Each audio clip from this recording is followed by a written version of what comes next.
అందరికీ వందనాలండి. నా వాయిస్ మీకు వినపడుతుందా? Voice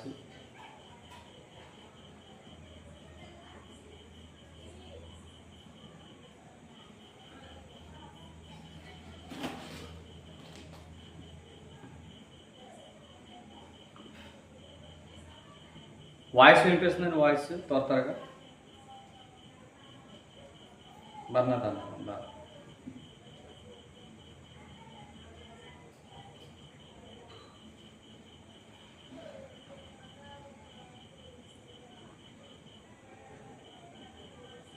okay. చిన్న ప్రార్థన చేసుకుని నేను వాక్యంలోకి వెళ్ళిపోదాం. ప్రార్థన. మహాపరిశుద్ధుడ, మహోన్నతుడ, మహాగంధ, మమ్మల్ని మికిలిగా ప్రేమించిన మా ప్రియ పరలోకమందున మా తండ్రి, మీ శ్రేష్టమైన నామానికి స్తుతులు చెల్లించుకుంటున్నాం తండ్రి. మీ ఉచితమైన కృపను బట్టి తండ్రి యాకోబు గారు రాసిన పత్రిక మరి 4వ అధ్యాయాన్ని వివరించుకోవడానికి సహాయం దయచేయండి. మంచి వాతావరణం దయచేశారు. అందరి మీద మీకు వందనాలు. ఇంకా ఎవరైతే తండ్రి ఆన్లైన్లో మరి మీ మాటలు వినాలని ఆసక్తి కలిగిన వారు ఉన్నారో వారిని త్వరపడి సకాలంలో తీసుకుని రండి. మరి ఆధ్యాత్మిక జీవితాన్ని మరొకసారి వారు తెలుసుకుంటూ నా జీవితాన్ని, మా అందరి జీవితాలు తండ్రి, మా ఆధ్యాత్మిక జీవితం ఎలాగుందో మరొకసారి పరిశీలన చేసుకోవడానికి సహాయం దయచేస్తారని కానీ మాట్లాడితే నేను కాదు తండ్రి, మీ పరిశుద్ధాత్మిక సహాయం ద్వారా మీరే మా అందరితో మాట్లాడతారని క్రీస్తు నామమున ప్రార్థన అడిగి వేడుకొని మా పరమ తండ్రి, ఆమేన్. వచ్చిన అందరికీ క్రీస్తు నామమున మరొకసారి వందనాలు తెలియజేసుకుంటున్నాను.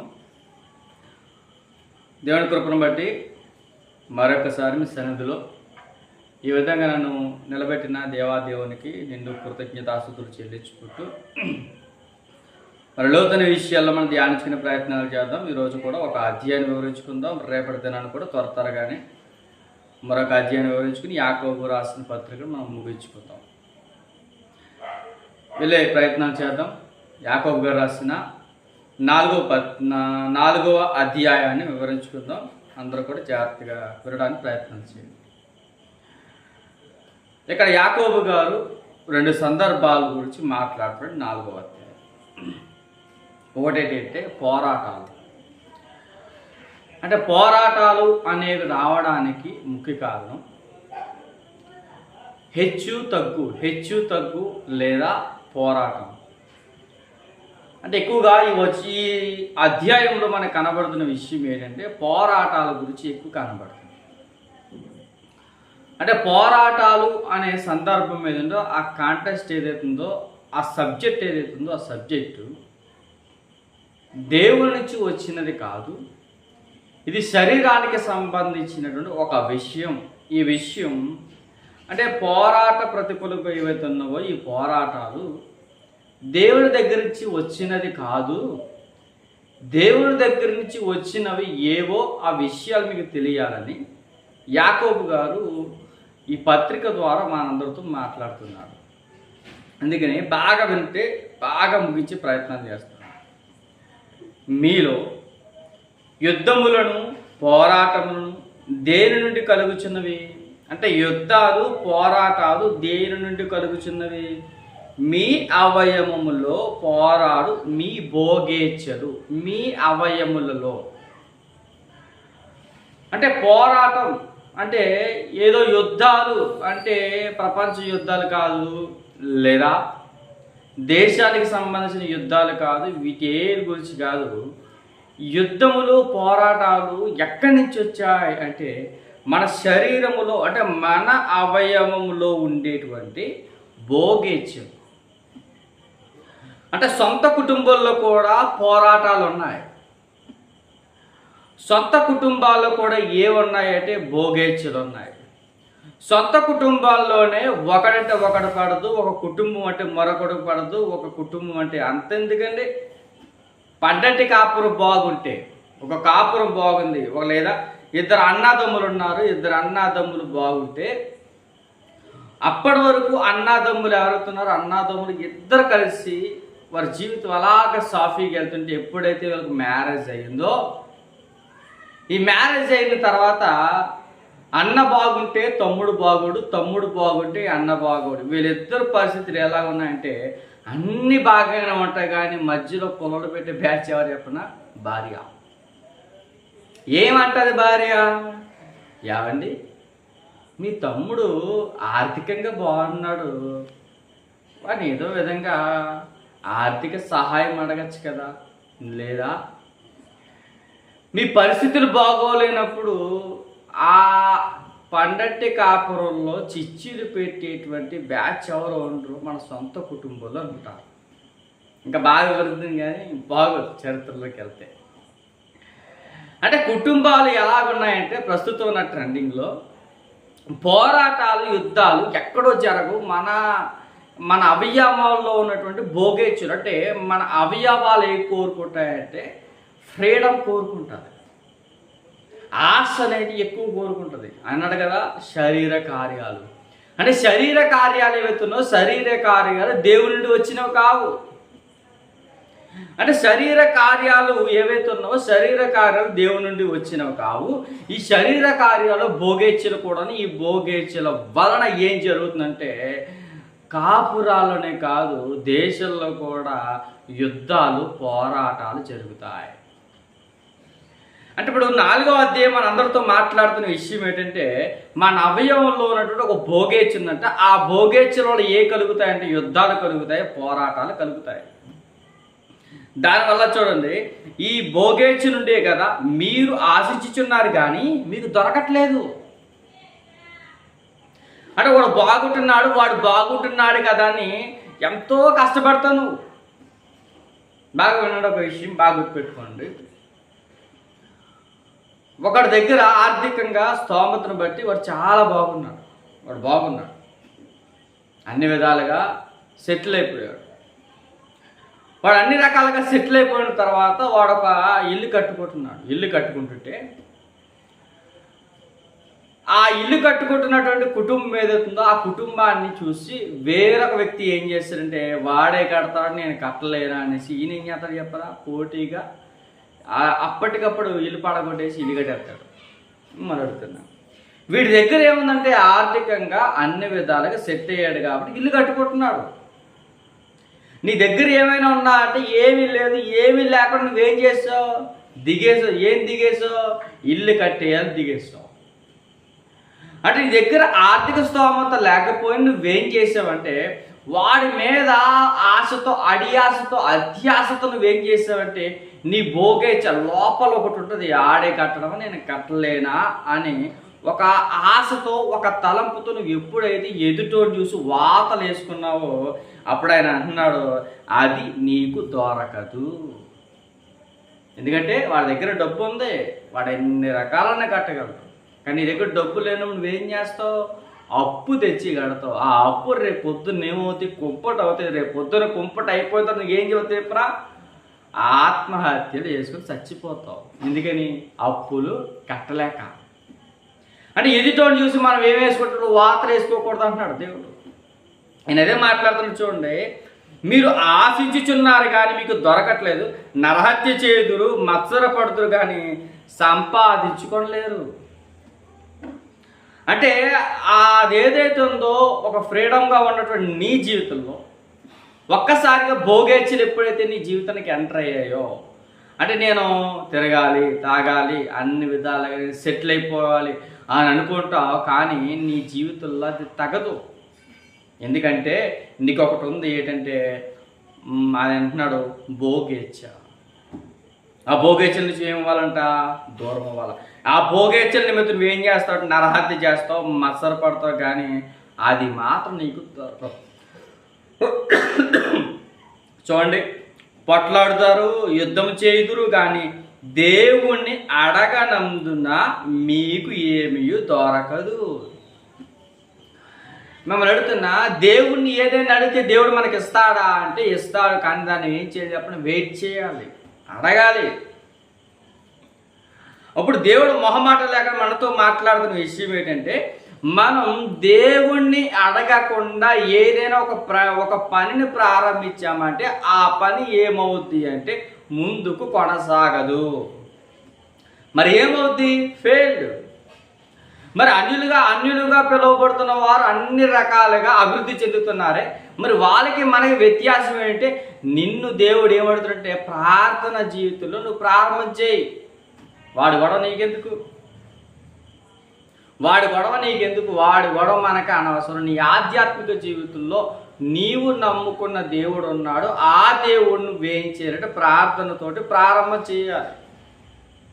కొంతమంది జీవితాలు ఎలాగుంటాయంటే లేచిన వెంటనే దేవునికి ప్రార్థన చేసి, ప్రభువా నాకు ఈరోజు గడిచిన రాత్రి సుఖమైన నిద్రనిచ్చావు, తిరిగి లేవడానికి సహాయం తెచ్చావు, మరలా ఒక పునరుద్ధానం అనే దినాన్ని నువ్వు నాకు దయచేసావు అని కృతజ్ఞత చూపించిన రోజులు ఏవైనా మన జీవితంలో కనబడుతున్నాయా అంటే దేవుడు అడుగుతాడు మనల్ని. ఏమని అడుగుతాడు?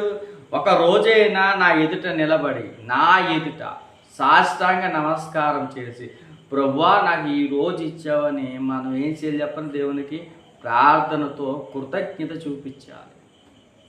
ఆయన అడగాలట. ఆయన అదే అంటున్నాడు చూడండి, మీరు ఎన్ని విధాలుగా మత్సరపడతారు, ఎన్ని విధాలుగా వినయం చూపించరు, నరహత్య చేస్తారు, మత్సరపడతారు కానీ సంపాదించుకోలేరు, పోట్లాడతారు, యుద్ధాలు చేస్తారు, కానీ దేవుని అడగనందుకు మీకు అది అనుగ్రహింపబడదు. మన జీవితంలో మనం ఏదైనా సక్సెస్ కావాలంటే, మన జీవితంలో లైఫ్లో ఒక ఎయిమ్ ఉంది, ఆ ఎయిమ్ని ఆ సక్సెస్ బాటలో మనం నడవాలంటే మనం ముందు అడగాల్సింది ఏంటి చెప్పనా? దేవుణ్ణి అడగాలి. దేవుణ్ణి అడిగితే దేవుడు మనకి ఇస్తాడా అంటే ఇస్తాడు, కానీ దానికంటూ కొంచెం సమయం పడుతుంది. ఎలా పడుతుందండి? మీరేంటి చాలా ఘోరంగా మాట్లాడుతున్నారు అన్న తమ్ముడు, అన్యులు బాగున్నారు అని తమ్ముడు. మరి మన జీవితంలో మరి మనకు కూడా కొన్ని విధాలుగా సఫర్ అవుతున్నాం, చాలా ఇబ్బందులు పడుతున్నాం, ప్రతిరోజు దేవుణ్ణి అడుగుతున్నాం, అయినా కానీ దేవుడు నాకేమి ఇవ్వట్లే. పొరుగిట్టి వారితో యుద్ధాలు జరుగుతున్నాయి, పక్కింటి వారితో పోరాటాలు జరుగుతున్నాయి. దేవుడు నా వైపు చూస్తాడా అని అనుకుంటున్నాను, కానీ దేవుడు నా వైపు చూడట్లేదు. మరి నన్ను ఏం చేయమంటావు? అది మనకు ఒక గంభీరమైన ప్రశ్న రావచ్చు. మిమ్మల్ని అడుగుతున్నా, ఏంటి అంటే మనకి దేవుడు ఒకటి ఇచ్చాడు, అదే విశ్వాసం. మరలా ఒక ప్రశ్న మన హృదయంలో మనమే వేసుకోవాల్సిన ప్రశ్న ఏంటంటే, సుమారుగా మనకి దేవుడు పరిశుద్ధ గ్రంథంలో 66 పుస్తకాలు ఇచ్చాడు. 66 పుస్తకాలు ఇచ్చినప్పుడు ఈ 66 పుస్తకాలలో చాలామంది గొప్ప గొప్ప భక్తి పరులైనటువంటి భక్తులు మనకు కనబడుతున్నారు. అలాగే భక్తిహీనతలో ఉన్నటువంటి భక్తిహీనులు కూడా కనబడుతున్నారు. ఈ ఇద్దరి జీవితంలో మనం ఒక్కసారి తొంగి చూసామనుకుంటే మన జీవితంలో మనం చాలాసార్లు చదివేసి ఒక పెద్ద ఆయన ప్రస్తుతానికి అబ్రహాం గారిని తీసుకుంటే, అబ్రహాం గారికి దేవుడిచ్చిన వాగ్దానం ఏంటంటే, అబ్రహాం, నేను నీకు ఇవ్వబోతున్న దేశం ఒకటి ఉంది, ఆ దేశానికి నువ్వు వెళ్ళాలి, తక్షణమే ప్రయాణమే వెళ్ళాను. కానీ తక్షణమే ప్రయాణం అయ్యాను. ఇదిగో నేను అనేక జనాలకి తండ్రిగా చేస్తాను, ఇసుక రేణువులంతా విస్తారమైన జనాలు నేను చేస్తాను అన్నగాని మిమ్మల్ని అడుగుతున్నా. వెళ్ళిన వెంటనే కనాను భూభాగానికి వెళ్ళిన వెంటనే దేవుడు ఆ ఇస్సాకు కుటుంబాన్ని ఇచ్చేసాడా? ఇస్సాకుని వెంటనే ఇచ్చేసాడా, లేకపోతే కొన్ని సంవత్సరాలు వెయిటింగ్ చేశాడా అబ్రహాం గారు? మిమ్మల్ని అడుగుతున్న ప్రశ్న. దేవుడు వెంటనే అబ్రహాం గారిని ఆశీర్వదించాడా, లేకపోతే కొంచెం సమయం ఇచ్చాడా? త్వరగా చెప్పండి, త్వరగా అర్థమవుతుంది చెప్తున్న విషయాలు.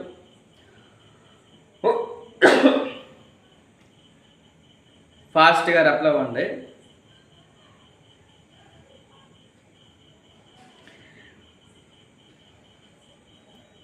ఇరవై 23 మంది ఉన్నారు, 25 మెంబర్స్. మీరు ఎంత త్వరగా రెస్పాండ్ అవుతే అంత త్వరగా ఈ అధ్యాయాన్ని వివరించుకుందాం. ఎందుకంటే సమయం కూడా 9 దాటింది కదా, అందరూ పడుకునే టైం ఆ దృష్టిలో పెట్టుకోండి. అబ్రహాం గారు కనాను భూభాగానికి వచ్చిన వెంటనే ఇస్సాకుని వెంటనే ఇచ్చేసాడా, లేకపోతే కొంచెం సర్టెన్ టైం దేవుడు ఇచ్చాడా? మిమ్మల్ని అడుగుతున్న ప్రశ్న.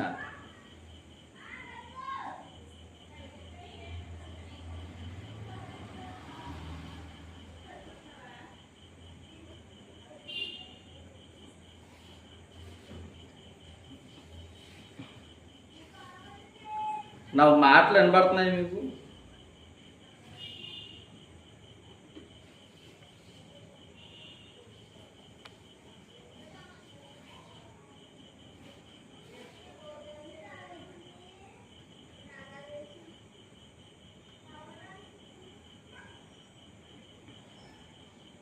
త్వరగా చెప్పండి. నా వాయిస్ వినపడుతుందా మీకు? అంటే రెస్పాండ్ అవ్వట్లేదు అంటే నాకు క్లియర్గా అర్థం అవ్వట్లేదు.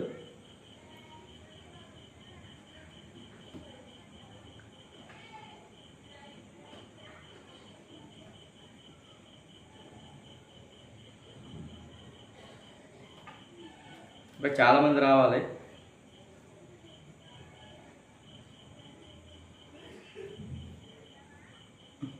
సరే విందాం. అబ్రహాం గారి జీవితంలో కూడా ఇస్సాకు గారు పుట్టడానికి కొంచెం సమయం పెట్టాడు. అంటే మన జీవితంలో కూడా దేవుడు మేలుడు చేయాలన్నా మనకు కూడా దేవుడు ఏమి ఇస్తాడంటే కొంచెం సర్టెన్ టైం ఇస్తాడు. ఆ టైం వరకు మనం ఏం చేయాలి చెప్పనా? వెయిట్ చేయాలి. ఇప్పుడు ఆయన అంటున్నాడు, మనం అంట ఏం చెయ్యాలంట? దేవుణ్ణి అడగాలట. ఆ యుద్ధాలు, ఆ పోరాటాలు అవేమి నీ జీవితానికి పనిచేయు. నీకు ఏదైతే అవసరాలు ఉన్నాయో ఆ అవసరాలు నన్ను అడుగు, నేను నీకు ఇస్తా అని దేవుడు మనతో మాట్లాడుతున్నాడు. 3వ వచనం, మీరు అడిగినను మీ భోగముల నిమిత్తము వినియోగించుటకై దురుద్దేశముతో అడుగుదురు గనుక మీకేమీ దొరకట్లేదు. అంటే మనం కొన్ని విషయాలు అడుగుతామంట.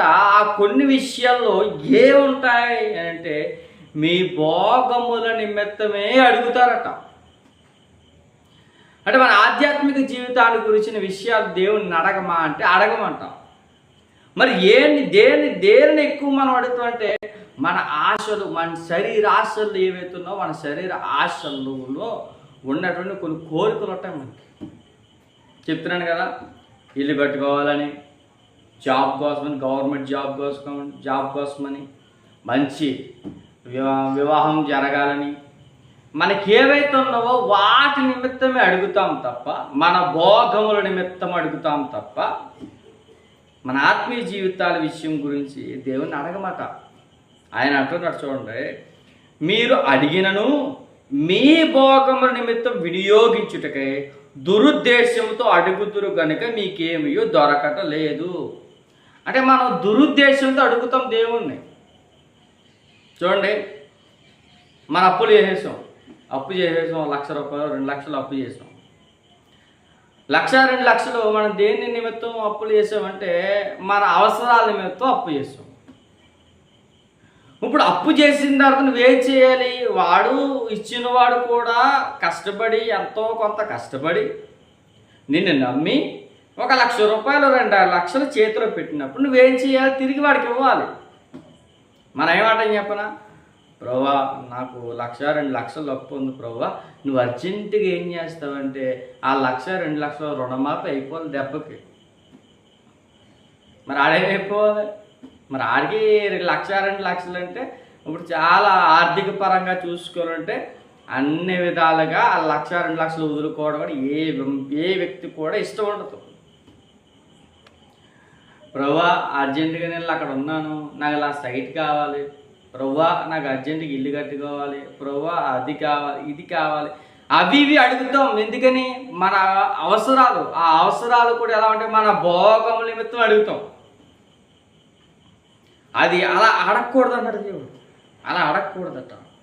మనం అడిగేది ఎందుకు అడుగుతున్నామంటే మీ భోగేచ్ఛల చేత, మీ భోగముల నిమిత్తం వినియోగించే దురుద్దేశంతో మనం అడుగుతున్నామట. ఒకవేళ మనలో ఎవరైనా దేవుని ఎడల అలాంటి దురుద్దేశంతో దేవుణ్ణి అడిగితే అది కరెక్ట్ కాదంటున్నాడు. ఎవరు? యాకోబు. తర్వాత 4వ వచనం, వ్యభిచారులారా ఈ లోక స్నేహము దేవునితో వైరమని మీరు ఎరుగరా? కాబట్టి ఎవడు ఈ లోకంతో స్నేహము చేయగోరుడో వాడు దేవుడికి శత్రువు అగును. అంటే ఎవరైతే వ్యభిచారులారా, చూడండి టైటిల్ ఇచ్చేసాడు, ఎవరిని ఈ లోక స్నేహము దేవుని స్నేహంతో వైరం. మళ్ళా చెబుతున్నా, ఈ లోక స్నేహము దేవునితో వైరం అని మీరు ఎరుగురా. కాబట్టి ఎవడు ఈ లోకముతో, అంటే ఈ సరౌండింగ్, ఈ భూప్రపంచం మీద లోకంతో ఎవడైతే స్నేహం చేస్తాడో అలాంటి స్నేహం చేసేవాడు ఎవడికి శత్రువు? దేవునికి శత్రువు. అంటే వ్యభిచారులారా అంటే ఈ లోకం అనే మత్తులో మునిగి తేలిపోతున్నటువంటి, లోకంతో కలిసిపోయినటువంటి వ్యభిచారులుగా పిలువబడుతున్న వారు ఎవరైతే ఉన్నారో వారందరిని దేవుడు లెఫ్ట్ రైట్ ఇస్తున్న మాట చెప్పన, మీరు ఈ లోకంతో కలిసిపోయారు. ఈ లోకంతో మీరు కలిసిపోయారు. ఈ లోక స్నేహం దేవునితో వైరం. అంటే ఈ లోకంలో ఉన్నటువంటి వాటికి నేను దూరం. అలాంటిది మీరు ఎలా మిమ్మల్ని అడుగుతున్న ప్రశ్న త్వరగా నాకు సమాధానం చెప్పడం ట్రై చేయండి. నా వాయిస్ మీకు వినపడుతుందా అండి? వాయిస్ వినపడుతుందా?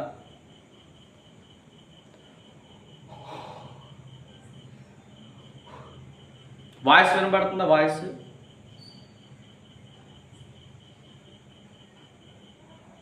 త్వరగా చెప్పండి.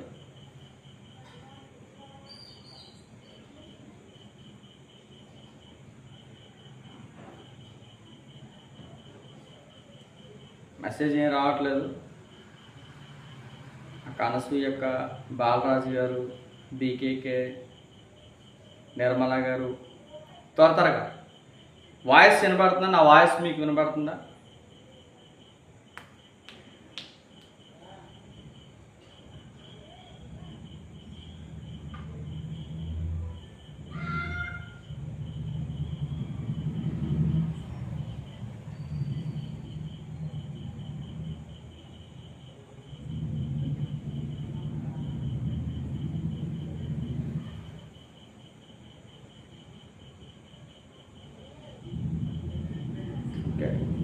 నా లైవ్ చాట్ కనబడలేదండి, క్షమించండి, నా తప్పు. జాగ్రత్తగానండి. ఎంత విచిత్రంగా ఉందంటే ఈ లోక స్నేహం, అంటే ఈ లోకముతో స్నేహం చేయడం దేవునితో వైరం. అంటే లోకం అనేది ఏదైతే ఉందో లోకము ఈ జనరేషన్లో చాలా హంగుల్ని నేర్పిస్తుంది. ప్రస్తుతమైన జనరేషన్ మన ఈ జనరేషన్లో ఎంత భక్తి జీవితాన్ని కొనసాగించిన లోకం మనల్ని ఆకర్షించుకుంటుంది. ఎందుకంటే మనం ఉన్న జనరేషన్ చాలా ఫాస్ట్ కల్చర్లో మనం ఉన్నాం. ఫాస్ట్ ప్రస్తుతానికి 5Gలో ఉన్నాం, నెక్స్ట్ 6G వస్తుంది, ఇంకా అప్డేట్ వెర్షన్ అయిపోతుంది. అంటే మన ఎప్పుడైతే రక్షణ తీసుకున్నామో రక్షణ తీసుకున్న తర్వాత ఒక క్రైస్తవుడిగా నీకు నామకరణం చేయబడిన తర్వాత పునర్జన్మ సంబంధమైన స్నానం తీసుకున్న తర్వాత పరిశుద్ధాత్మ నీలోకి వచ్చిన తర్వాత నీతో ఉన్నవాడు ఎవరు అంటే పరిశుద్ధాత్ముడు. ఇప్పుడు ఆ పరిశుద్ధాత్మ నీలోకి వచ్చిన తర్వాత మనం ఏం చేయాలి? లోకానికి దూరంగా ఉండాలి. మనం ఎవరికి దగ్గరగా ఉండాలి? దేవునికి దగ్గరగా ఉండాలి. అంటే మన దేవునికి ఎప్పుడైతే దగ్గరగా ఉంటామో లోకంతో ఏమవుతాం? మనం వైరం, మనకి లోకం దూరం అవుతుంది. అంటే ఎంత విచిత్రం ఉందంటే, అంటే ఆనాటి కాలంలో కూడా క్రైస్తవులుగా పిలువబడుతున్న వారు ఏం చేస్తున్నారంటే లోకంతో స్నేహం చేస్తున్నారట. అంటే 2 రకాలుగా, అంటే 2 పడవల మధ్యన జర్నీ చేస్తున్నారంట. అరే నాయన, మీరు 2 పడవల మధ్య జర్నీ చేశారో మిమ్మల్ని అడుగుతున్నా, దేవుడు పాతాళానికి తొక్కేస్తాడు. అందుకనే వ్యభిచారులారా, ఈ లోక స్నేహము దేవునితో వైరమని మీరు ఎరగరా? కాబట్టి ఎవడు ఈ లోకంతో స్నేహము చేయకూడదు వాడు దేవుడికి శత్రువుగా ఉంది. ఆయన అంటే దేవుడు మన యందు నివసింప చేసిన ఆత్మ పరిశుద్ధాత్ముడు మత్సరపడినంతగా అపేక్షించిన, అంటే ఆయన పరిశుద్ధాత్ముడు మనలో నివసించాలని అనుకుంటున్నాడు. ఆయన లేఖను వ్యర్థమని అనుకుంటున్నారా మీరు? పరిశుద్ధాత్మ మనలో ఉండాలనుకుంటున్నాడు. మనం ఏం చేస్తున్నాం? పలుమార్లు రహస్యమైనటువంటి పాపాలు చేసుకుంటూ పరిశుద్ధాత్మని యేసుప్రభువారిని మనం ఏం చేస్తున్నాం? మళ్ళీ యేసుప్రభువారిని మనం ఎన్నిసార్లు అయితే రహస్యంగా పాపాలు చేసుకుంటూ బతికేస్తున్నామో ప్రతిసారి అక్కడ యేసు సిలువలో బలియాగం చేసేసాడే, యూదులు బాహాటంగా సిలివేసేసారే, ఆ బాహాటంగా సిలివేయడమే, ఆ వాలేయడమే కాదు, నువ్వు నేను కూడా రహస్యమైన పాపాలు చేయడం మనం కూడా ప్రభువుని యేసుక్రీస్తు వారిని బాహాటంగా సిలువకు అప్పగిస్తున్నాం. పరిశుద్ధాత్ముడు కూడా మనలో ఉండి ఆయన చెప్తాడు, రే నాయన నువ్వు చేస్తుంది తప్పురా, పాపం చేస్తావు, ఎందుకురా మనం లోకంలోకి వెళ్ళిపోతున్నావు? నువ్వు లోకానికి దూరంగా ఉంటావని కదా నేను నీ మధ్యలో ఉన్నాను. నేను నీ హృదయంలో నీ తలంపులు ఏవైతున్నా, నీ తలంపులు మంచివా చెడ్డవా అని ప్రతిసారి నీకు ఎందుకు మాట్లాడుతున్నావు అంటే నీలో నేనున్నానని, నీవు లోకానికి దూరంగా ఉండి దేవునికి దగ్గరగా ఉంటావని, నేను నీ మధ్యలో ఉండి నేను నీతో మాట్లాడుతుంటే నువ్వు నా మాటను కూడా పక్కకి గంటేసావు కదా. ఎందుకు? ఈ లోకం నీకు నచ్చింది. అందుకనే లేఖనం చెప్తున్నాయంట, ఇదిగో దేవుడు మనతో ఉండాలని అనుకుంటున్నాడు, కానీ మనం లోకంతో ఉండాలనుకుంటున్నాం అంట. ఆ 2 రకాలు చూపిస్తున్నాడు కాదు, కానీ ఆయన ఎక్కువ కృపనిచ్చాను. అందుచేత దేవుడు అహంకారుని ఎదిరించి దీనులకు కృప అనుగ్రహించును అనే లేఖనము చెప్పుచున్నాం. చూడండి, దేవుడు అహంకారుని ఎదిరిస్తాడట. అహంకారులు అంటే అహంకారులుగా పిలువబడుతున్న వారు ఎంతోమంది ఉన్నారు. ఆ అహంకారులకి ఆ డబ్బే శాశ్వతం అనుకుంటారు, ఆ అహంకారులకి పేరే శాశ్వతం అనుకుంటారు. ఆ అహంకారులు ఆ అధికారం కావచ్చు, ఆ పదవి కావచ్చు, వ్యామోహం కావచ్చు, అవేవైతే అవే శాశ్వతం అనుకుంటారు. భూలోకంలో వాళ్ళకి ఇచ్చిన తలాంతిని బట్టి వారు లోకంతో పెనవేసుకున్నారు, లోకంతో కలిసిపోయారు. ఆ లోకంతో కలిసిపోయిన అహంకారాన్ని విడిచిపెట్టి దీనుడుగా పిలువబడుతున్న మీ ఎదురుకి నేను ఇచ్చా. ప్రభువైన యేసుక్రీస్తు వారు కూడా ఆయన కూడా చాలాసార్లు ఇప్పుడు మనకి మాట, ధనవంతులకు అపేక్షించిన ధనవంతుడు పరలోక రాజ్యానికి వెళ్ళడం అసంభవం. అంటే పేరు ప్రఖ్యాతులు సంపాదించుకోవడం కాదు, ఈ లోకం మీద దీనులుగా పిలువబడుతున్న వారి దగ్గరికే ప్రభువైన యేసుక్రీస్తు వారు వచ్చారు.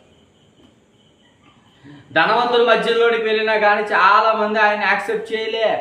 కొంతమంది యాక్సెప్ట్ చేసి జక్కయ్య లాంటి మహానుభావుడు మారాడు, మత్తయ్య గారు మారారు, చాలామంది కొంతమంది ధనవంతులు మారలేదని చెప్పలేను, కానీ కొంతమంది అహంకారులు ఎవరుతున్న అహంకారులు ప్రభువు యేసుక్రీస్తు వారు ఏం చేశారట, సిలువకు అప్పగించారట. ఆ సిలువకు అప్పగించినటువంటి అహంకారులు కాకుండా దీనులు కొంతమంది యాక్సెప్ట్ చేశారు. ఆయన దీనుల దగ్గరికి వచ్చాడు. మనల్ని కూడా అలా మనల్ని అంటున్నాడు. ఆయన మనతో యాకోబు గారు అంటున్నాడు, ఆయన ఎక్కువ కృపణిస్తాడు, మనకి ఎక్కువ కృప. ఆ కృప ఎలాగుంటుందంటే దేవుడు అహంకారం ఎదిరించి దీనులకు కృప అనుగ్రహించి లేఖనం చెప్పుచున్నది. కాబట్టి దేవునికి లోబడి ఉండడు, అపవాదిని ఎదిరించడి, అప్పుడు వాడు మీ యొద్ద నుండి పారిపోవును. అంటే భోగేచ్ఛల చేత విర్రవీగిపోతున్నటువంటి సొసైటీలో మనం ఉంటే, ఈ భోగేచ్ఛల చేత ఒకడి మీద ఒకడు దుర్భాషలాడుతూ, ఒకడి మీద ఒకడు యుద్ధాలు చేసుకుంటూ, ఒకడి మీద ఒకడు పోరాటాలు చేసుకుంటూ ఉంటే నీలో ఎవరి ప్రభావం పడిపోయిందంటే అపవాది గారి ప్రభావం పడిపోయింది. ఈ భోగేచ్ఛలు ఏవైతే ఈ భోగేచ్ఛలు దేవుని నుండి వచ్చింది కాదు, ఇది శరీర కార్యాలు. ఈ శరీర కార్యాలుగా పిలువబడుతుంది. ఈ భోగేచ్ఛలను ఏం చేయాలంటే తీసేయి. దేవునికి ఏమిచ్చాడో కృపనిచ్చాడు. ఏంటి ఆ కృప? ఆ అహంకారం ఎదిరించి దీనులుగా పిలువబడుతున్న నిన్ను హక్కున చేర్చుకుని నేను నీకు తోడున్నా అని దేవుడు మనందరికి భరోసా ఇచ్చాడు. కాబట్టి ఈ భరోసా, ఈ కృప ఏదైతే ఈ కృపను దాచిపెట్టుకో, ఆ కృపను కాపాడుకో. నువ్వు ఎప్పుడైతే ఆ కృపను కాపాడుకుంటావో ఆటోమేటిక్గా నువ్వు ఎవరిని ఎదిరించగలవు తెలుసా? అపవాదిగాని ఎదిరించగలవు. ఆయన అదే అంటున్నాడు, ఆ కృపను మనం కాపాడుకుంటే, మన దేవునికి లోబడి ఉంటే అపవాదిని ఎదిరిస్తాం. మరొక మాట చూడండి, అపవాదిని ఎదిరించిడి, అప్పుడు వాడు మీ యొద్ద నుండి పారిపోవును. అంటే అపవాదిగాడు కూడా నిన్ను నన్ను చూసి పారిపోయే రోజులు ఉన్నాయి. ఆ పారిపోయే రోజులు రావాలంటే ముందు మనం ఏమై ఉండాలి? ఆయన కృపను ఎరగాలి. అంటే దేవుని కృపను మనం ఎరిగి ఉంటే, మళ్ళీ చెప్తున్నా, దేవుని కృపను మనం ఎరిగి ఉంటే, దేవునికి మనం ఎప్పటికీ లోబడతామో అప్పుడు ఆటోమేటిక్గా మనం ఎవరు ఎదిరించగలం తెలుసా? అపవాదిగాని ఎదిరించగలం. అంటే అపవాదిగాన్ని ఎప్పుడైతే మనం ఎదిరించామో ఆటోమేటిక్గా ఎవరు పారిపోతారంటే అపవాదిగాడు నీ దగ్గరికి, నా దగ్గరికి రావడానికి భయపడతాడట. నిజంగా అడుగుతున్నా, నీ దగ్గరికి, నా దగ్గరికి అపవాదిగాడు భయపడుతున్నాడా, లేకపోతే ఈజీగా వచ్చేస్తున్నాడు మధ్యలోనికి? నిజంగా అపవాదిగాడు నా దగ్గర ఈజీగా వచ్చేస్తున్నాడు అని దాని అర్థం ఏంటంటే నీకు ఇంకా దేవుని కృప మనకి అర్థం కాలే. దేవుని కృప మనకు అర్థం కాలేదు కాబట్టి అపవాదిగాడికి మన చాయిస్ ఇచ్చేసాం, ఆ కృపను మర్చిపోయాం. రాత్రి ఒక మాట అన్నాడు ఒక మాన్య మీటింగ్స్లో, రక్షణను ఇవ్వడానికి ప్రభువైన యేసుక్రీస్తు వారు పరలోకం నుండి దిగి వచ్చాడట భూమి మీదకి, రక్షణను ఇవ్వడానికి. ఆ రక్షణ తీసుకోవడానికి క్రైస్తవుడు చాలా ఇబ్బంది పడుతున్నాడు. అది విచిత్రం. అంటే రక్షణ ఏదైతే ఉందో, రక్షణ సర్వమానవాళికి పాప విమోచన దయచేయడానికి, పాప క్షమాపణ దయచేయడానికి, పరలోక రాజ్యం ఇవ్వడానికి ప్రభువైన యేసుక్రీస్తు వారు దీనుడిగా, సర్వ శరీరుడిగా ఈ భూమి మీదకి ఇళ్ళలోనికి వచ్చినప్పుడు ఆయన నిత్యత్వంలోనికి వెళ్ళిపోయాడు. ఆ నిత్యత్వాన్ని నీకు ఇస్తాను రారా అంటే మనం ఏం చేస్తున్నామంట? ప్రభువా కాసేపు సినిమాలు చూసి వస్తానే, ఇగో కొంచెం కరెక్ట్గా ఎన్ని గంటలకు మెసేజ్? 9 గంటలు కదా, నేను 9 గంటలకు వస్తే ఈ మధ్యకాలంలో సీరియల్ ఉన్నాయి, ఆ సీరియల్ చూసి వస్తాను ప్రభువా అంటే నీకు ఇంకా ఏం అర్థం కాలేదు సార్? దేవుని కృప మనకు అర్థం కాలే, దేవుని ప్రేమ మనకు అర్థం కాలేదు. అందుకనే మనం ఇంకా ఎవరు ఎదిరించలేకపోతున్నాం అంటే అపవాదిగాడిని ఎదిరించలేకపోతున్నాం. అంటే మనకి తెలియకుండానే అపవాదిగాడు ఎక్కడున్నాడు తెలుసా? మన హృదయాల జస్ట్ వేసి కూర్చున్నాడు. అందుకని ఆయన అంటున్నాడు చూడండి, మొహమాటలు లేకుండా చెప్తున్నాడు, ఆయన కృప దేవుని మాటకు మనం లోబడి ఉండాలి, అపవాదిని ఎదిరించండి, అప్పుడు వాడు మీ యొద్ద నుండి పారిపోతాడు. తర్వాత దేవుని యొద్దకు రండి, అప్పుడు ఆయన మీ యొద్దకు వచ్చును. పాపులారా మీ చేతులను శుభ్రం చేసుకోండి, ద్విమనస్కులారా అంటే 2 తలంపులు గల మనుషులారా మీ హృదయాన్ని పరిశుద్ధపరచుకోండి, వ్యాకులు పడి దుఃఖపడండి, ఏడండి, మీ నవ్వు దుఃఖమునకును మీ ఆనందము చింతకు మార్చుకోండి, ప్రభువు దృష్టికి మిమ్మును మీరు తగ్గించుకోండి, అప్పుడు ఆయన మిమ్మును హెచ్చించును. ఇప్పటికైనా మన ఆధ్యాత్మిక జీవితంలో ఇప్పటికి స్టిల్ ఇప్పుడైనా ఇంకా మనం దేవుడికి చోటు ఇచ్చామా, లేకపోతే అపవాది గారికి చోటు ఇచ్చామా? ఇంకా శరీర కార్యాలు చేసుకుంటూ బతికేస్తారా, లేకపోతే ఆత్మ ఫలాలు ఇచ్చాడు, ఆత్మ ఫలాలతో మన జీవితాలు ఉన్నాయా? మళ్ళీ అడుగుతానండి, ఎన్నో సంవత్సరాలు సీనియారిటీ కలిగిన బాప్తిస్మం తీసుకునే విశ్వాసులు ఉన్నారు. నాకన్నా పెద్దవారు ఉంటారు, నాకన్నా చిన్నవారు ఉన్నారు, ఇంకా బాప్తిస్మం తీసుకునే పిల్లలు కూడా ఉన్నారు. ఇప్పుడు బాప్తిస్మం తీసుకున్న మన ఆధ్యాత్మిక జీవితాలు ఎంతమందికి దేవుని గురించి మనం చెప్పాం? ఇంకా బాప్తిస్మం తీసుకున్న 10 సంవత్సరాలు అయింది, 20 సంవత్సరాలు అయింది, ఎన్నో సంవత్సరాలు గడుస్తున్నా ఇంకా మనం దేవుని చెంతకు వెళతామా అని ఒక డౌట్ మీలో రైజ్ అయిందా? ఎన్నిసార్లు మనం బైబిల్ చదువు, ఎన్నిసార్లు మనం సువార్తను ప్రకటించాం? కనీసం మన ఇంటి పక్కన ఉన్న వారికైనా దేవుని గురించి మాట్లాడామా? లే. సీరియల్ గురించి మాట్లాడుకుంటాం, సినిమాల గురించి మాట్లాడుకుంటాం, వాడి గురించి వీడి గురించి పనికి మన చెత్త అంతా మాట్లాడుకుంటాం తప్ప ఎప్పుడైనా ప్రభువైన యేసుక్రీస్తు వారి గురించి మనం మాట్లాడుకున్నామంటే లే. అని అందుకని మన అందరితో మాట్లాడుతున్నాడు, మీరు అందరూ నా దగ్గర రండిరా, ఎప్పుడైనా మీరు మారండి. పాపులారా, మీ చేతులను శుభ్రం చేసుకోండి, మారండి, ఇప్పటికైనా మారండి. ఇంకా మీ భోగేచ్చులు మార్చుకోరా, శరీర కార్యాలు వదలరా, ఇంకా వదలకపోతే నేను ఏం చేయాలి? మిమ్మల్ని అన్నాడు ఆయన, మనుషుకు 2 తలంపులు కలిగిన మనుషులు మనం. ఒక పక్కన అది కావాలి, ఒక పక్కన దేవుడు కావాలి, ఒక పక్కన లోకం కావాలి, ఒక పక్కన దేవుడు కావాలి, ఒక పక్కన అపవాదిగాడు కావాలి, ఒక పక్కన మన పరలోకం కూడా వచ్చేయాలట. అంటే రెండాటిని ఎలా బ్యాలెన్సింగ్ చేసుకుంటాం చెప్పాను మనం. రాత్రి మొన్నగా చెప్పా, 3వ అధ్యాయం వివరిస్తున్నాం. ఏంటంటే ఇది ధర్మశాస్త్రంలో ఒక ఆజ్ఞను తప్పిపోతే పరలోకం దేవుడు చేస్తానని చెప్పాడా? మిమ్మల్ని అడుగుతుంది, చెప్పండి. మన పరలోకానికి వెళ్ళాలంటే ధర్మశాస్త్రం ఉన్నటువంటి 10 ఆజ్ఞల్లో ఒక్క ఆజ్ఞ తప్పిపోయినా దేవుడు పరలోకం ఇస్తానని చెప్పాడా, చెప్పలేదా?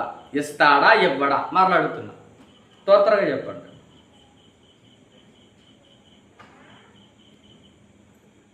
ఫాస్ట్గా.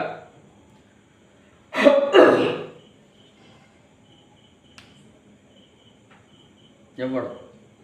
ఇంకా థ్యాంక్స్ అన్న, స్పాట్గా మీరు రియాక్ట్ అవ్వండి. మీరు ఎంత త్వరగా రియాక్ట్ అవుతే అంత త్వరగా మనం మధ్యాహ్నం గురించుకుందాం.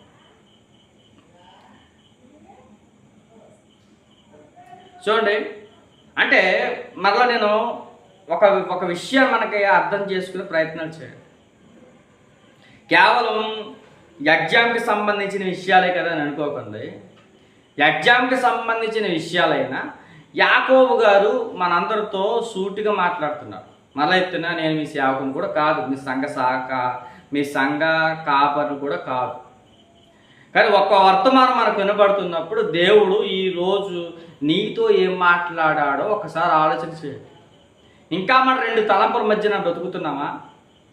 ఇంకా ఒకవేళ నిజంగా నీ భక్తి జీవితంలో 2 తలంపుల మధ్య బతికితే, 2 తలంపుల మధ్య మనం ఉంటే, పోతే అటైపోయిన ఉండాలి, లేకపోతే ఇటైపోయిన ఉండాలి. అటైపోతే లోకంతో, లేదా ఇటైపోతే దేవునితో. నువ్వు నిజంగా మనమందరూ కూడా లోకంతో ఉంటే ఇంకా బాప్తిస్మల గురించి అనవసరం, ప్రభువైన యేసుక్రీస్తు వారి గురించి చెప్పాల్సిన అవసరం లేదు.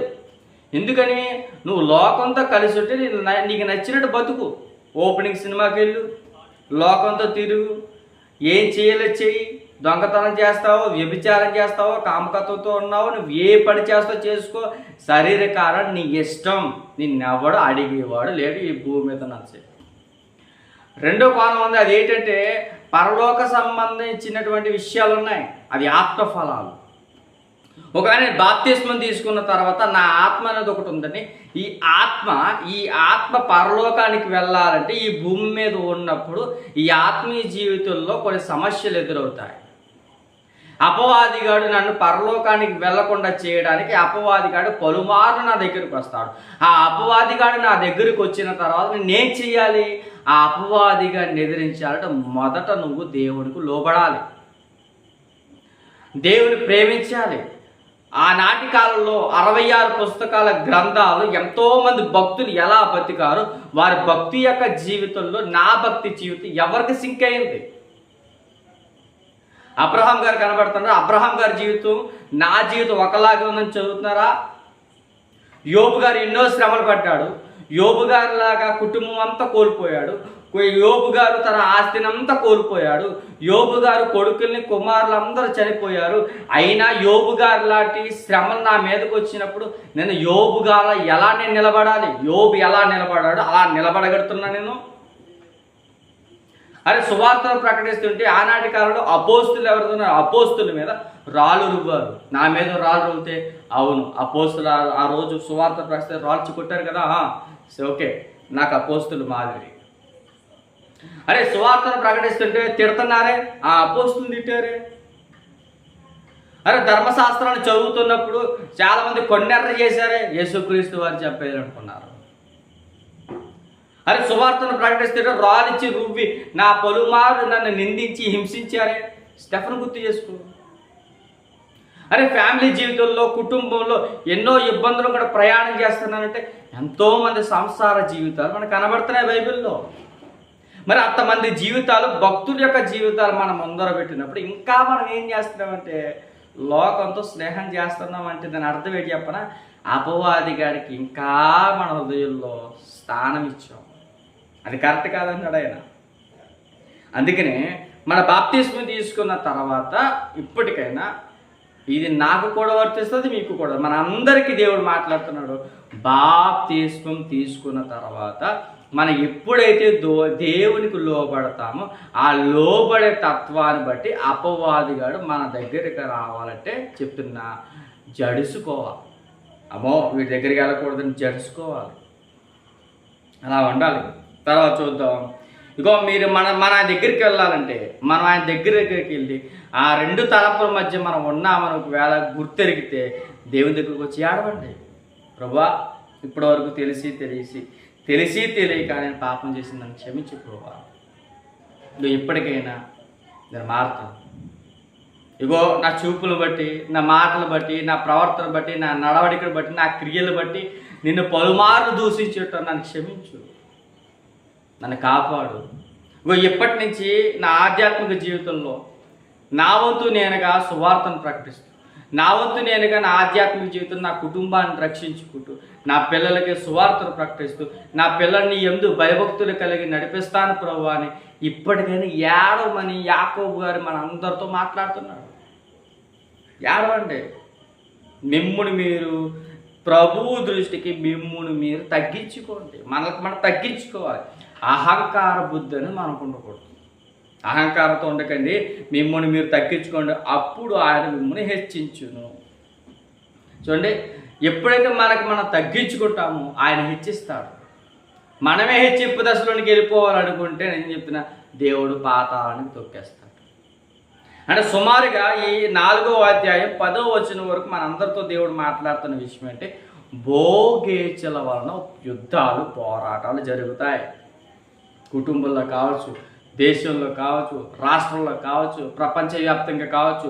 ఈ భోగేచల వలన నా దేశం గొప్పది అంటే వేరొక దేశం చిన్నదిగా చేయాలి. నా దేశం అభివృద్ధి చెందాలంటే వేరొక దేశం ఏమవ్వాలి? అభివృద్ధి చెందకుండా ఉండాలి.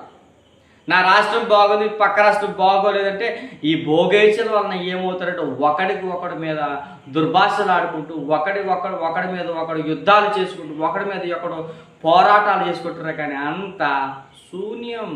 ఎందుకంటే వీళ్ళు నన్ను అడగట్లే.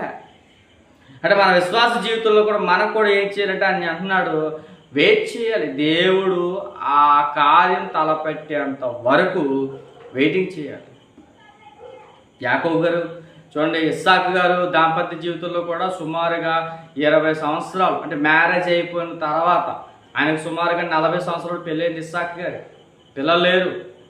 20 సంవత్సరాల పాటు రెబ్కమ్మ గారు, ఇస్సాకు గారు వీరిద్దరు ఎంత ఏడుస్తూ ప్రార్థన చేశారు తెలుసా?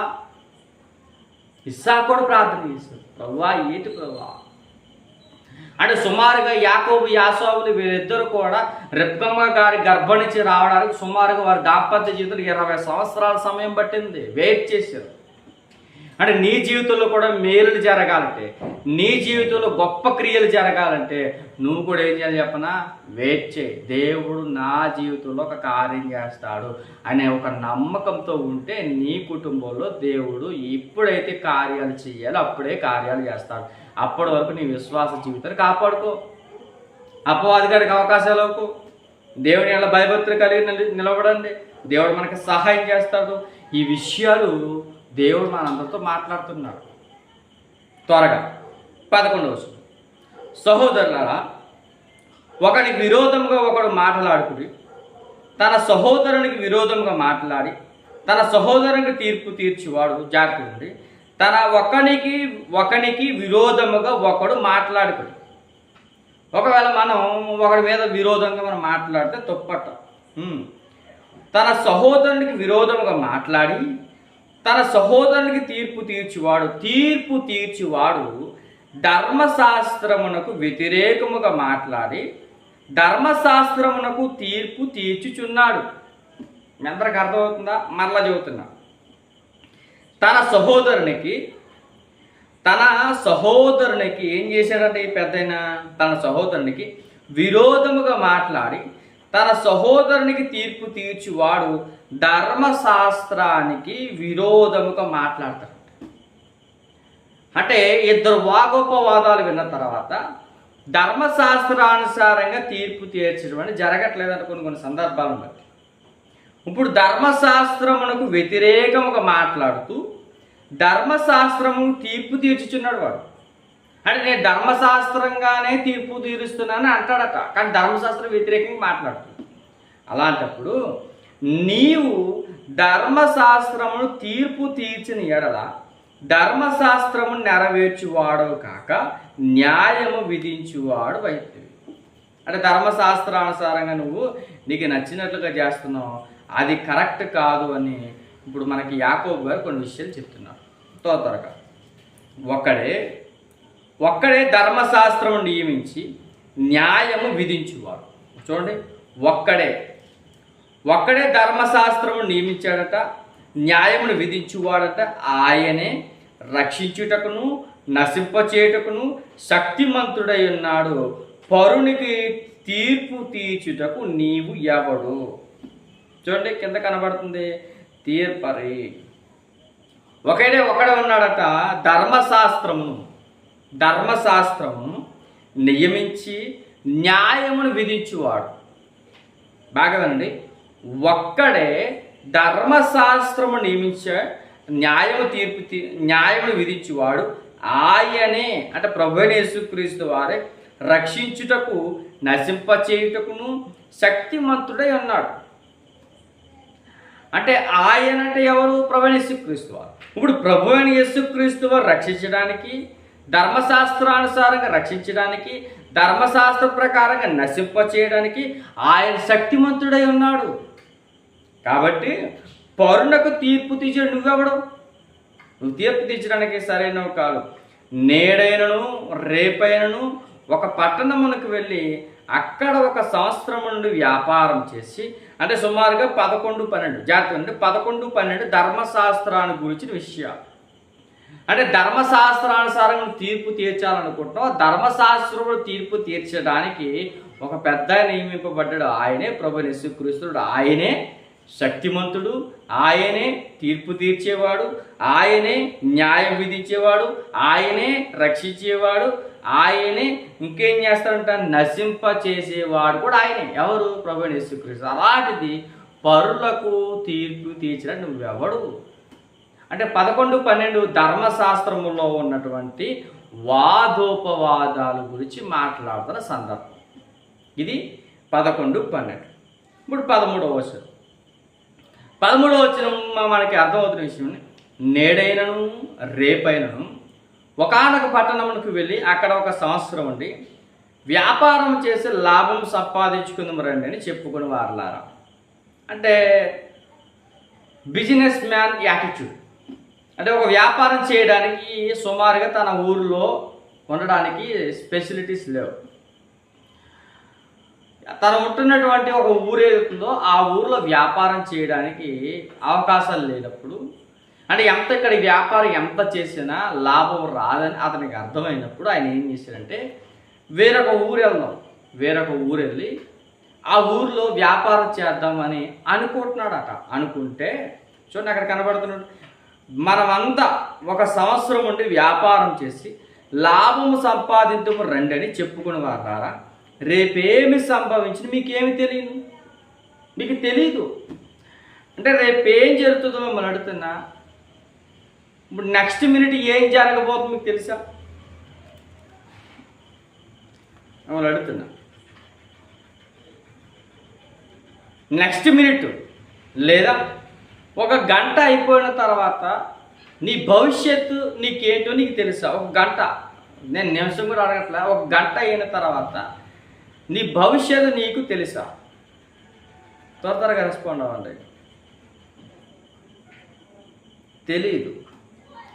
అది చిత్రం ఉందంటే ఈరోజు ఒక విషయం జరిగింది, చాలా బాధపడే విషయం, బాగా గుర్తుపెట్టుకోండి. ఒక సహోదరుడు మా ఊర్లో ఉంటారు, అన్యుడు అనమాట, అన్యుడు. ఆ సహోదరుడు మా ఊరు దాటిన తర్వాత పక్కన మురారి అని ఒక ఊరు ఉంది. ఆ ఊరిలో కార్ యాక్సిడెంట్ అయిందంట. ఆ విషయం మాకు తెలియదు. కార్ యాక్సిడెంట్ అయిందంట. కార్ యాక్సిడెంట్ అయిన వెంటనే తలకి తగిలేసిందంట దెబ్బ. తలకి దెబ్బ తగిలేసిన వెంటనే హాస్పిటల్కి తీసుకువెళ్తున్నంతసేపు మనిషి కొళ్ళు గట్ట కనపడ్డాయంట, అన్నీ చూశాడట. కానీ హాస్పిటల్కి వెళ్ళాక మనిషి ప్రాణం విడిచిపెట్టేశాడు, చచ్చిపోయాడు. 2 పిల్లలు, ఒక అమ్మాయి ఒక అబ్బాయి. మరి అడుగుతున్నా, ఎంత ఘోరమైన రోజులు మనం బతుకుతున్నామండి. రేపేమి సంభవించినో మీకు తెలీదు. అంటే అపవాదిగాడు ఒక్కసారిగా మన మీద ప్రభావం చూపుతున్నప్పుడు ఆన్ ది స్పాట్లో నీ మరణం వచ్చేస్తే నీ ఆత్మ ఎక్కడికి పోద్ది? అంటే యాకోబు గారు ఎంతగా డీప్గా వెళ్ళి మనకి నేర్పిస్తున్నారు తెలుసా పాఠాలు. రేపేమి సంభవించుదో మీకు తెలియదు, మీ జీవం ఏ పాటిది. మీరు కొంతసేపు కనబడి అంతలో మాయమైపోవు ఆవిరి వంటి వారే. ఆవిరి అంటే మన లైఫ్కి దేవుడు ఇచ్చిన వాల్యూ చెప్పిన ఆవిరిలా బతుకుతున్నారు. ఆవిరి ఏమైనా కనబడతాం మనకి. జస్ట్ ఎగ్జాంపుల్ చెప్తున్నాను, ముగించేస్తాను. ఇక ఆవిరికి ఎగ్జాంపుల్, మన ఇంట్లో గ్యాస్ పొయ్యి ఆన్ చేసి శుభ్రంగా వేణీలెట్టి ఎసరేస్తాం కదా, బియ్యం రైస్ వండేటప్పుడు ఎసరేస్తాడు. ఎసరెట్టిన తర్వాత బాగా మరుగుతాయి నీళ్ళు. అంటే అంటే నీళ్ళు మరుగుతున్నప్పుడు పైన అంటే ఎసరు మీద అంటే ముక్కుడో లేకపోతే ఏ గిన్నెో ఏది పెడతాం. ఆ గిన్నె మీద మూత ఎడతాం మనం. ఆ మూత ఎట్టినప్పుడు అది మరుగుతూ ఉన్నప్పుడు మనం ఏం చేయాలంటే మనం రైస్ వేయాలి, బియ్యం వేస్తాం కదా. బియ్యం వేసేటప్పుడు మూత తీస్తాం. మూత తీసినప్పుడు ఒక ఆవిరి ఒక్కసారిగా ఎలా పైకి లేపుతుంది. మరలా అడుగుతున్నా, ఆవిరి మనకి ఎంతసేపు కనబడుద్ది? మేము అడుగుతున్నా, ఆవిరి మనకి ఎంతసేపు కనబడుద్ది? Option A second, option B నిమిషము, ఆప్షన్ సి ఒక 10 నిమిషాలు, ఆప్షన్ డి 1 గంట. త్వరగా చెప్పండి. ఆవిరి తగ్గుతుంది, అవునక్క. ఆప్షన్ ఏ అన్న, ఏ నిమిషం, క్షమించండి second. Option A second, option B నిమిషము, ఆప్షన్ సి 10 నిమిషాలు, ఆప్షన్ డి 1 గంట. అందరికీ అర్థమైంది అంటే సెకండ్. అంటే సుమారుగా ఈ ఆవిరి ఏదైతే ఉంది, ఈ ఆవిరి ఎలా తీసిన వెంటనే 1 సెకను 2 సెకండ్లో వెంటనే ఆవిరి మాయమైపోతుంది. దేవుడు మన జీవితాన్ని 1 సెకను 2 సెకండ్లు పెట్టాడు మనకి. నీ లైఫ్ డెత్ ఎప్పుడు వస్తుందో నీకు తెలియదురా. ఇప్పటికైనా మారు. చూడండి, ఇది మనందరికీ అప్లికేబుల్ అవుతుంది. రేపేమి సంభవించిన మీకు తెలియదు. మీ జీవం ఏ పాటిదంటే మీరు కొంతసేపు కనబడి అంతలో మాయమైపోయి ఆవిరి వంటి వారమే. కాబట్టి ప్రభు చిత్తమైతే మనం బ్రతికి ఉండి ఇది అది చేతుమని చెప్పుకొనవలను. ప్రభు చిత్తమైతే నీకు ఇంకా ఆయుష్నిచ్చాడు. అరే నేను చెప్పాలంటే ఇప్పుడు మనం ఇంకా దేవుని వాక్యం మనం వింటున్నాం. ఇంకా ఈ కాలంలో ఈ సెకండ్లో కూడా ఎక్కడో దిక్కున ఒక శవం లేచింది. ఎక్కడో దిక్కున ఎవరో ఒకరికి యాక్సిడెంట్ అవుతుంది. ఎక్కడో దిక్కున ఎవరొకరు ప్రాబ్లంలో పడుతున్నారు. ఎక్కడో దిక్కున ఎవరొకరికి అనారోగ్య సమస్యలు ఉన్నాయి. ఎక్కడో దిక్కున ఎవరొకరికి ఎన్నో ఆర్థికపరమైన ఇబ్బందులు వచ్చి మానసికంగా స్ట్రగుల్ అవుతూ మరి ఎన్నో ఇబ్బందులు కూడా ప్రయాణం చేస్తున్నారు. నువ్వు ఇంకా దేవుని సన్నిధిలో నిలబడి కూర్చుని దేవుని మాటలు వింటున్నావు అంటే దేవుడు నీ పట్ల చూపించిన కృప ఏంటి తెలుసా? నువ్వు ఇంకా సజీవంగా ఉన్నావు. కరోనా టైంలో పెట్టలు రాలిపోయారు, నువ్వు ఇంకా బతుకున్నావు. దాని అర్థం ఏంటి చెప్పనా? దేవుడు మనందరికి మంచి ఆయుష్ని ఎందుకు ఇచ్చాడంటే అది చేద్దాం ఇది చేద్దాం దేవుని సేవ చేద్దాం రా అని మనం ఇతరులను పిలుచుకోవాలట. అందుకనే దేవుడు మనకి ఆయుష్ ఇచ్చాడట. చూడండి, యాకోబు గారు మనందరితో ఎంత సూటిగా మాట్లాడుతాడు చూడండి. మళ్ళా 15వ వచనం, కనుక ప్రభు చిత్తమైతే మనము బ్రతికి ఉండి అంటే ఇంకా మనం బతికున్నాం కదా, బతికి ఉండి ఇది అది చేతుమని చెప్పుకోవడం. ఇప్పుడైతే మీరు మీ డంబముల యందు అతిశయపడుచు ఉన్నారు. అంటే నాకు ఇంకా ఆయుష్ ఉంది కదా, నాకు పర్వాలేదు కదా, సమృద్ధిగా ఉంది కదా. చూడండి, ధనవంతుడు లాజరు కనుక ఒక పెద్ద ఆయన ఉన్నాడు. వాడట సమృద్ధిగా పంట పండించేసుకున్నట్టు ధనవంతుడు, అన్ని రకాల ప్రశస్తమైన వస్త్రాలు ధరించుకున్నాడట. అలాంటి ధనవంతుడు అనుకుని నాకేంట్లే అని అనుకున్నాడంట. దేవుడు అన్న నీకేంట్లే అని అనుకున్నావు కదా, వచ్చే అన్నాడట. అంటే ఒకవేళ మనం కూడా బ్రతికి ఉండగానే దేవుడి పని మనం ఏం చేయాలి చెప్పనా? చెయ్యాలి.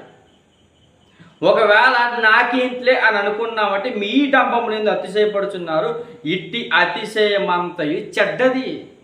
అతిశయపడకూడదు. ఎప్పుడు మరణం ఎలా సంభవిస్తాదో తెలియదు. కాబట్టి ఇప్పటికైనా సెట్ అవు. అపవాది గారు దూరం పెట్టు. అపవాది లక్షణాలు నీలో ఒకటి తీసేయి. ఇంకా నీ లోకంలో నీ దేహంలో ఇంకా శరీర కార్యాలు ఏవైతున్నావో ఆ శరీర కార్యాలు తీసేయి.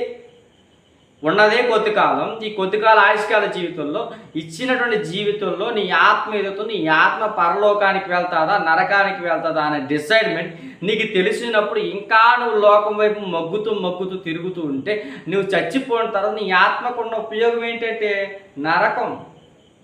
అరే నా భక్తి జీవితం బాగుంది, దేవుని అనే భయభక్తులు కలిగి ఉన్నాను, నా ఆధ్యాత్మిక జీవితం బాగుంది, నేను కూడా దేవుని వల్ల చాలా ఉన్నతంగా పనిచేయాలనుకుంటున్నాను, ప్రభువా ఇదిగో ఈ పూట నేను ఇంకా బతికున్నానంటే అది నీ సెలవు, నీవు ఇచ్చిన కృప, నీ కృప నాకు అర్థమైంది, నీ కృపలో నన్ను వర్ధిల్లప్పజేసి నేను నీకు లోబడుతున్నా, నువ్వు నాకు ఇంకా ఆయుష్ని ఇచ్చావు కదా, ఈ ఆయుష్ని ఎలా ఉపయోగించాలి అని మనకి మనం ఒకసారి దేవుని అడగండి.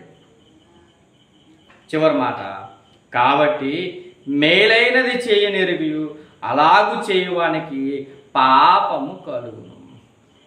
చూడండి, మేలైనది చెయ్యనెరుగు అలాగు చెయ్యని వారికి అర్థమవుతుందా? మేలైనది నీకు తెలిసినప్పుడు, మేలైనది ఏటో నీకు తెలుసు. మన స్పిరిచువల్ లైఫ్లో, మన ఆధ్యాత్మిక జీవితంలో అనేక ప్రసంగాలు మన సేవకుల ద్వారా విన్నాం, ఎన్నో వర్తమాన సేవకుల ద్వారా విన్నాం. అన్ని విధాలుగా నా జీవితాలు ఎలా ఉంటాయి, నేను పరలోకానికి వెళ్తాను, నరకానికి వెళ్తాను, ఈ ఆధ్యాత్మిక జీవితం ఎలాగుందో ప్రతి సేవకుడు మనందరితో మాట్లాడతాడు మన సంఘంలో. మరి మేలైనది ఏంటో నీకు తెలుసు కదా. ఆప్షన్ ఏ నరకం, ఆప్షన్ బి పరలోకం, లేదా ఆప్షన్ ఏ పరలోకం, ఆప్షన్ బి నరకం. ఇప్పుడు ఈ రెండిట్లో ఏటి నీ చాయిస్? ఒకటి, లోకానికి దగ్గరగా ఉన్నావా, దేవుని దూరంగా ఉన్నావా? దేవుని దగ్గరగా ఉన్నావా, లోకానికి దూరంగా ఉన్నావా? ఆ మేలైనది ఏటో నీకు ఎరిగి తెలిసి కూడా నువ్వేం చేస్తున్నావు? దేవుని చేయని, చూడండి, మేలైనది చెయ్యి నెరిగియు అలాగూ చెయ్యని వానికి పాపము కలుగును. పాపము కలిగితే మనం ఎక్కడికి పోతాం? మిమ్మల్ని అడుగుతున్నా, పాపము కలిగి ఉంటే మనం ఎక్కడికి పోతాం? పరదేశికి వెళ్ళిపోతామా డైరెక్ట్? ఏం చేస్తుంది ఇంకా? పరలోకానికి డైరెక్ట్గా వెళ్ళిపోతామా? పాపం చేస్తూ చేస్తూ చేస్తూ ఉంటే దేవుడు నా పాపమును బట్టి నాకు పరదేశి ఇచ్చేసాడనియా, లేదా పరదేశి ఇచ్చేసాడు బ్రదరు అని అంటారా? చెప్పండి త్వరగా. అక్క చెప్పింది నరకం పాతాళం నాకు. నో అంటే ఎంత విచిత్రంగా అంటే మన ఆధ్యాత్మిక జీవితంలో పాపానికి పరలోకంలో స్థానము లేదు. పాపం అంటే సింపుల్ డెఫినేషన్ చెప్పండి. పాపం అంటే సింపుల్ డెఫినేషన్ బైబిల్ ప్రకారం. త్వరగా ముగించేస్తాను ఇంకా. పాపం అంటే సింపుల్గా ఒక వచనం చెప్పండి. పాపం, పాపానికి డెఫినేషన్ ఏమిటి గుర్తుందా? ఇంకా ముగించేస్తాను ఇంకా లాస్ట్ మాట. థ్యాంక్స్ అక్క, థ్యాంక్స్ అన్న. ఆజ్ఞ అతిక్రమమే పాపం. బైబిల్లో దేవుడు ఎన్ని ఆజ్ఞలు పెట్టాడో అన్ని ఆజ్ఞలు ఎప్పుడైతే మనం అతిక్రమిస్తామో ఆ అతిక్రమమే పాపం. మొట్టమొదటిసారిగా ఆజ్ఞను అతిక్రమించిన దంపతులు ఆదాము అవ్వ తినొద్దని చెప్పాడు దేవుడు. ఆ పండ్లను, ఆ తినొద్దని చెప్పిన పండును తిన్నారు. ఆ ఆజ్ఞ అతిక్రమించారు.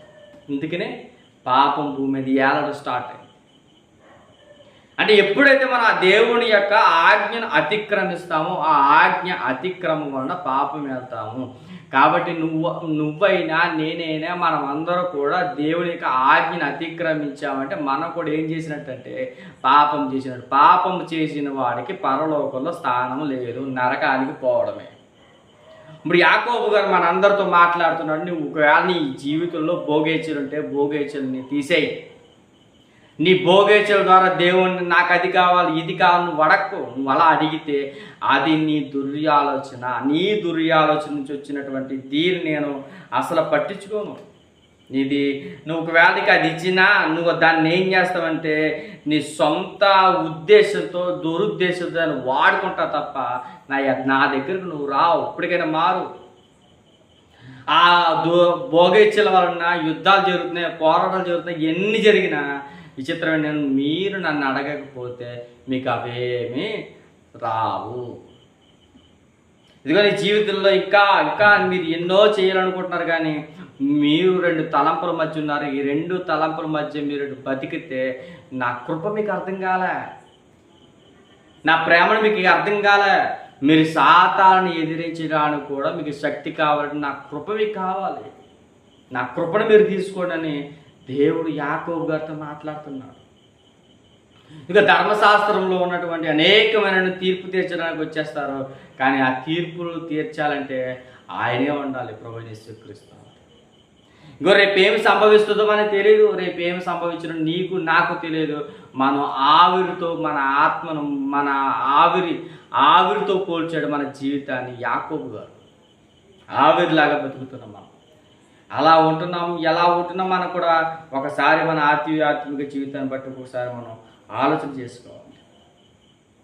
ఏది ఏమైనా మళ్ళీ చెప్తున్నా, ఏది ఏమైనా మన జీవితం ఆవిరిలాగా ఉంది.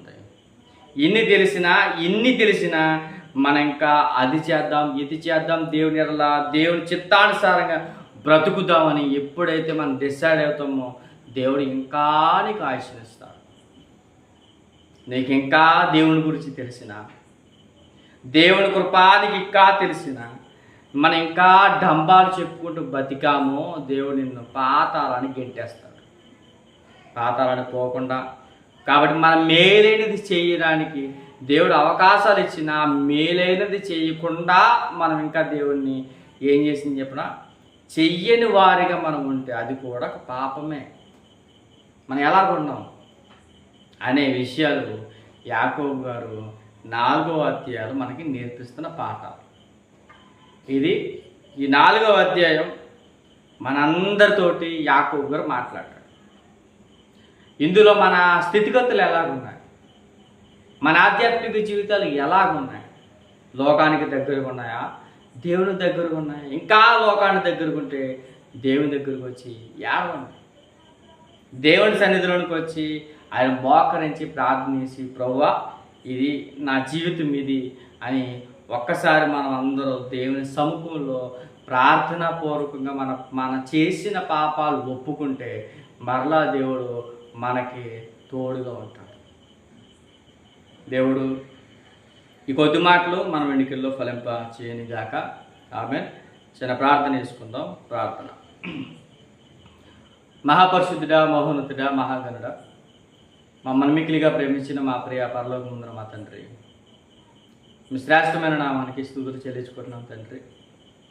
మీ ఉచితమైన కృపను బట్టి రాత్రికాల సమయంలో యాకోబు గారు రాసిన పత్రికలో 4వ అధ్యాయాన్ని వివరించడానికి మీరు నాకు ఇచ్చిన ప్రేమను బట్టి, కృపను బట్టి మీకు వందనాలు తండ్రి.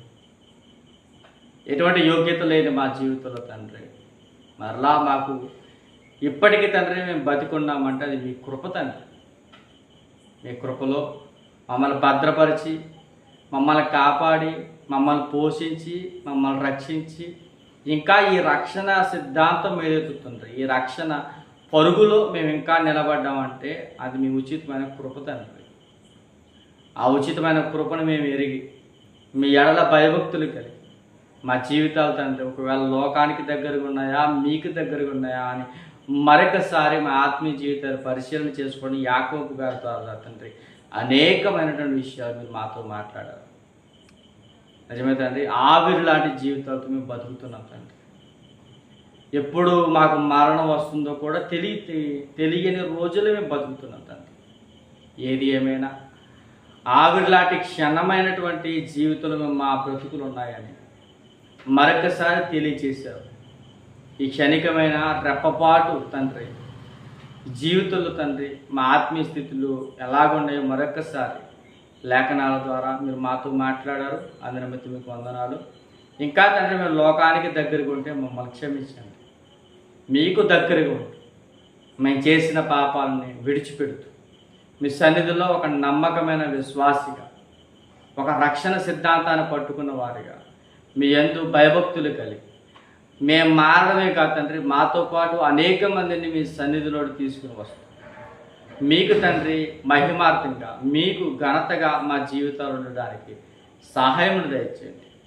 ఎవరికైతే తండ్రి అనారోగ్యం ఉందో వారందరికీ మంచి ఆరోగ్యం దయచేయండి.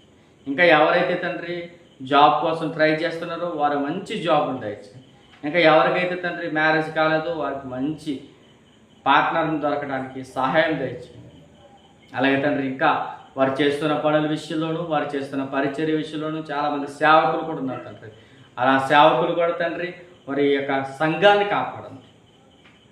అనేక మందికి తండ్రి సత్యమైన సువార్తను వారి జీవితంలో అందిస్తూ అనేక మంది మీ వైపు తిప్పడానికి సహాయం దయచేసి మీ కృపను బట్టి మా అందరికీ కావాల్సిన జ్ఞానాన్ని, పరిపూర్ణమైన జ్ఞానాన్ని మాకు దయచేయండి. మీ చిత్తమైతే రేపటి దినాన్ని కూడా తండ్రి అనుకూలమైతే తండ్రి మీ పిల్లలతో మాట్లాడడానికి మీరు నాకు సహాయం దయచేస్తారని కోరుకుంటూ క్రీస్తు నామని ప్రార్థనని వేడుకునిచ్చిన మా పరమ తండ్రి ఆమెన్. తండ్రి దేవుని ప్రేమయు ప్రభువైన యేసుక్రీస్తు వారి యొక్క కృపయు పరిశుద్ధాత్ముడు అన్యోన్య సహవాసం కూడిన మనకును సకల పరిశుద్ధులకును సదాకాలము తోడే ఉండి నడిపించును గాక. Amen, amen, amen. అందరికీ వందనాలండి.